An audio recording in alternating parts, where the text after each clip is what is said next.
Vous savez, quand on a créé et qu'on a mis sur place le mouvement des transformateurs jusqu'à ce que c'est devenu un parti, en tant que membre fondateur, c'était sur la base des idéaux et des visions bien claires.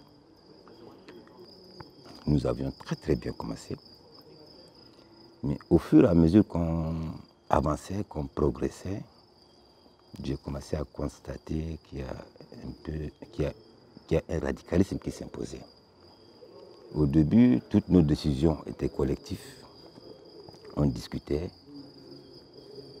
on décidait ensemble et on allait sur la base de notre vision.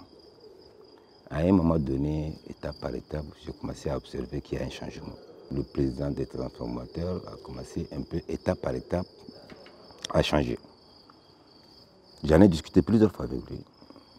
Plusieurs fois, je lui ai dit que cette voie qu'on est en train de prendre, ce n'est pas notre voie. On commençait à perdre cette notion de discussion franche, de vérité et de sincérité surtout. Et j'avais l'impression que Succès Masra, étape par étape, il était en train de changer.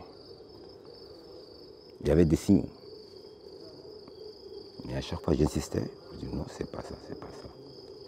Et avec le temps, ces signaux étaient devenus assez clairs que notre vision a changé et qu'il fallait absolument venir au pouvoir par tous les moyens qui s'imposent. Moi, je ne me suis pas engagé en politique pour marcher sur le sang des Tchadiens, sur la vie des Tchadiens, pour absolument y arriver. Je ne suis pas engagé en politique pour sauter les étapes dans la précipitation. Mais je me rends compte que le leader des transformateurs n'était pas dans cette option. Il perdait son humilité. Il y avait un ego surdimensionné.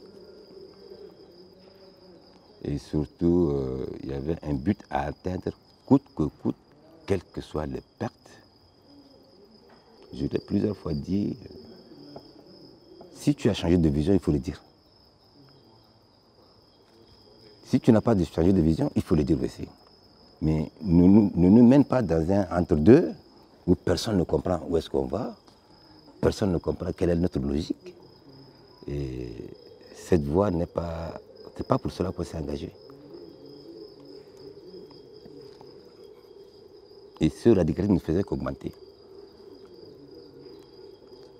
J'ai commencé à toujours lui répéter, mais étape par étape, il a commencé un peu à être individualiste, à décider tout seul, à s'accaparer de tout. Et on tendait vraiment vers une radicalisation absolue.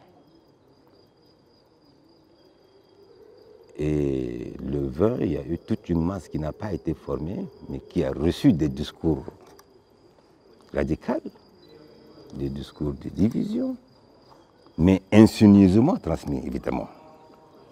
Insidieusement transmis.